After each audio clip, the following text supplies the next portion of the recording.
उसके ऊपर इमरान खान साहब ने लेने से इनकार किया। उसकी रीज़न ये थी कि इस्लामाबाद हाई कोर्ट में एक तो हमारी जो दरख्वास्तें थीं उसके ऊपर फैसला पेंडिंग है, और ये हमने सदा की कि वहाँ पर ओपन ट्रायल और जो जेल के अंदर अदालत ट्रांसफ़र की गई है और इस अदालत को इख्तियार नहीं है, इस हवाले से दरखास्तों के ऊपर फैसला महफूज है। तो जब तक वो फैसला ना आ जाए तब तक इस ट्रायल को आगे ना चलाया जाए।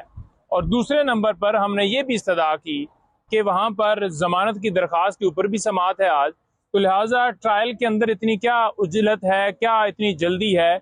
इससे पहले भी बताया गया कि तोशाखाना केस के अंदर इसी तरह हाई कोर्ट में हमारी दरखास्तें पेंडिंग थी और इसी तरह से उजलत और जल्दी से हुमायूं दिलावर साहब ने वो फैसला दिया था और इमरान खान साहब को सजा दी थी। और ये बात इमरान खान साहब ने भी की कि हुमायूं दिलावर साहब ने जिस तरह से जो है वो फैसला दिया वो आप सबके सामने है, तो वो दोबारा रिपीट ना किया जाए। लेकिन अदालत ने हुक्म दिया कि कॉपियाँ जो हैं वो तकसीम की जाएं। हमने जब इनकार किया, उन्होंने ऑर्डर के अंदर लिख दिया कि इन्होंने इनकार किया। बाद में हम जब ऑर्डर देखते हैं तो उसके अंदर लिखते हैं कि कॉपियाँ जो हैं वो तकसीम जो है वो हमने कर दी हैं। तो लिहाजा बात यह है कि जब हम इनकार कर चुके हैं तो ऑर्डर ऐसा क्यों किया जा रहा है। आज अदालत को हमने बताया कि 17 तारीख को ये फर्द जुर्म लगाने के लिए तारीख रख दी गई है, तो लिहाजा अदालत से इस्तदा है कि उससे पहले ये तारीख जो है मुकर्रर की जाए, क्योंकि अदालत ने आज दलाइल सुने हैं और हमारी जो दरख्वास्त थी ट्रायल को रोकने के हवाले से उसके ऊपर ये कहा है कि इसको मेन केस के साथ हम फिक्स कर देते हैं। तो मेन केस हमने यही इस्तदा की है कि 17 से पहले सुना जाए, ताकि इसके ऊपर जो है वो जो ट्रायल को रोकने के हवाले से हमारी दरख्वास्त है उसके ऊपर कार्रवाई हो सके और ट्रायल रुक सके। नंबर 1 के आज के लिए दिन अगर रखना भी था तो रखा जा सकता था, लेकिन इतना भी टाइम नहीं दिया गया कि हमारे दलाइल जो हैं जो थोड़े बहुत रह गए हैं वो भी मुकम्मल किए जाएं। लेकिन दूसरी तरफ ये देखा जाए कि ट्रायल कोर्ट हो या कोई भी ऐसा अदालत ने फैसला इमरान खान साहब के खिलाफ करना हो तो अदालतें 4 बजों के बाद भी चलती रहती हैं, प्रोसीडिंग्स जारी रहती है। लेकिन इसमें हमने बड़ा देखा कि जो है अदालत पहले तो लेट लगती है, 2 बजे का टाइम था, और उसके बाद जब समाअत शुरू होती है तो ऐसे सवाल किए जाते हैं जिसमें जो है अदालत के अंदर जो है वो बताते बताते टाइम जो है लग जाता है और अचानक से चीफ साहब कहते हैं कि 4 हो गए। तो हम ये सदाह करेंगे कि आज एक तो दूसरी तरफ से भी दलाइल जो हैं वो सुने जाएं, मुकम्मल किए जाएं और इमरान खान साहब की जमानत की दरख्वास्त के ऊपर फैसला दिया जाए, क्योंकि ये अर्जेंट नौयत का मामला होता है। जमानत के ऊपर फैसला देना सबसे अहम जो है वो काम होता है और जमानत जो है सुननी चाहिए हमेशा। जो जमानत वाला मामला है वो पहले होता है, और ये आप देख लें कि ट्रायल जो है वो किस तरह से तेजी से उजलत से चलाया जा रहा है। दूसरी तरफ हमारी क्वेश्चनमेंट की दरखास्त पेंडिंग है, उसके ऊपर भी कोई कार्रवाई नहीं हो रही। और आज इस हवाले से हमारी तीसरे नंबर पर आज इमरान खान साहब से लीगल टीम की मुलाकात होगी अडयाला जेल में 2 बजे। और चौथी चीज़ ये है कि मुख्तलिफ जो दरखास्तें हमारी इस्लामाबाद हाई कोर्ट में पेंडिंग है वो और सुप्रीम कोर्ट में पेंडिंग है। सुप्रीम कोर्ट के अंदर बाकायदा तौर पर हम ये इस्तदा करें, दरख्वास्त भी दी है कि सिविलियन का मिलिट्री ट्रायल जो है वो शुरू हो गया है। पेशावर के अंदर जो है बाकायदा तौर पर 6 लोगों का ट्रायल शुरू हो गया है, आज वहाँ पर समाअत है। और हम ये इस्तदा करते हैं कि अटॉर्नी जनरल साहब ने बाकायदा तौर पर यकीन दहाई करवाई थी अदालत को कि जब ट्रायल शुरू किया जाएगा तो अदालत को ज़रूर बताया जाएगा। तो लिहाजा उसके ऊपर जो है कार्रवाई शुरू हो चुकी है। चीफ साहब ने प्रैक्टिस एंड प्रोसीजर के हवाले से फैसला दे दिया।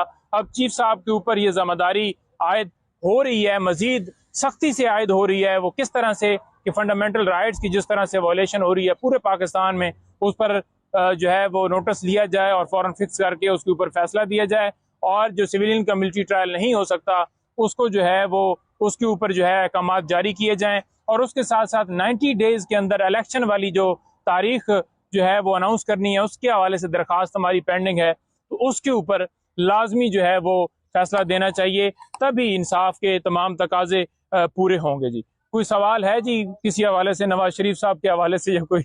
आप बता दें, कल के फैसले के बाद प्रैक्टिस एंड प्रोसीजर बिल का फैसला हो चुका है। पाकिस्तान तहरीक इंसाफ की तरफ से सुप्रीम कोर्ट के अंदर इलेक्शन की जो दरखास्तें हैं मुतअद्दिद वो पेंडिंग पड़ी हुई हैं। उनको भी परसू करने जा रही है लीगल टीम या नहीं? और दूसरी तरफ नवाज शरीफ साहब को रिलीफ नहीं मिल सका, कहा यह जा रहा है कि कल के फैसले के बाद काम उल्टा पड़ गया है। मैं वो दूसरा वायरल लफ्ज इस्तेमाल नहीं करूंगा। कल के फैसले के बाद नवाज शरीफ बढ़ गया है। हाँ जी, ये सादा लफ्ज में जो आप इस्तेमाल करना चाहते अच्छा, थे, ये लीगल वर्ड हो गया, तो हम कह उसको सकते जब हैं। खबर मिली होगी ना कि आपकी नाअहली जो है उसके ऊपर आप अपील नहीं कर सकते, तो उसके बाद जो उसके प्लेटलेट्स हैं वो एक दफा दोबारा गिरे होंगे, और वो सिर्फ अब शो करवा रहे हैं कि हम इस फैसले से बड़ा खुश हैं। जो फायदा लेना चाहते थे इस तरमीम से कि उनकी जो नाअहली है वो खत्म हो जाएगी, जहांगीर तरीन की या नवाज शरीफ की, तो ये जो है पूरी कौम के लिए खुशखबरी है कि उनकी नाअहली जो है वो बरकरार रहेगी। और 62(1)(f) के तहत सुप्रीम कोर्ट ने ताहयात नाअहली जो है वो उस आइन की तशरीह करते हुए ताहयात नाअहली का जो है हुक्म दिया हुआ है, तो लिहाजा उससे तरमीम जो की गई थी वो दूसरी तरफ ये है कि इमरान खान साहब उस फैसले से फायदा उठाते हुए अपनी नाअहली खत्म करा सकते हैं। देखिए, इमरान खान साहब के ऊपर कोई ऐसा केस नहीं है जिसमें इमरान खान साहब को नायल किया जाए। जो इलेक्शन कमीशन ने नोटिफिकेशन किया था उसको बाकायदा तौर पर इस्लामाबाद हाई कोर्ट में कन्विक्शन वाले मामले के साथ हमने टेकअप करने के लिए सदा की है, और वो इंशाल्लाह जो ही मामला यहाँ पर फिक्स होगा और उनकी नाअहली जो है वो खत्म हो जाएगी। दूसरे नंबर पर जितने केसेस इमरान खान साहब के हैं तमाम में, एक तो जो ज्यादातर केसेस हैं उनमें बेल कंफर्म हो चुकी हैं, और बाकी जो केसेस पेंडिंग हैं उनमें खान साहब के ऊपर कोई ऐसा एलिगेशन साबित होता हुआ नजर नहीं आएगा आपको, क्योंकि कोई ऐसा जुर्म है ही नहीं, चाहे ऑफिशियल सीक्रेट एक्ट के तहत मुकदमा दर्ज हो, चाहे अलकादा ट्रस्ट हो, क्योंकि कोई पैसे या कोई इंटरेस्ट, कोई भी ऐसी चीज जो है वो कोई भी शवायद नहीं जोड़ते कि जिससे इमरान खान साहब को इन तमाम जो है वो चीजों से फायदा हुआ हो। अच्छा, नईम पुजोदा साहब गुज़श्ता रोज गौहर अली खान साहब गुफ्तगू कर रहे थे हमसे, और वो कह रहे थे कि इसी माह खान साहब बाहर आ जाएंगे। बहुत कॉन्फिडेंट दिखाई दे रहे थे, और उन्होंने कहा कि खबर भी है, प्रेडिक्शन भी है, पेशन गोई भी है, सब कुछ है, खान साहब बाहर आ जाएंगे। आपके पास इस हवाले से कोई कंफर्मेशन है? देखिए, मैं बड़ा इसके ऊपर गौर साहब ने बिल्कुल ठीक फरमाया था। उसकी रीजन ये है कि क्योंकि ये केसेस पॉलिटिकल हैं। लीगल अगर देखा जाए, एक मिनट के लिए भी अगर अदालत ये बैठ जाए लेकर सारी चीजों को और सारे केसेस को, तो अगले घंटे में इमरान खान साहब बाहर हों, क्योंकि कोई केस ऐसा है नहीं जिसमें इमरान खान साहब को जो है वो कैद रखा जाए, उनको जो है जेल के अंदर रखा जाए। ये सारे केसेस जो हैं वो झूठे हैं, बोगस हैं।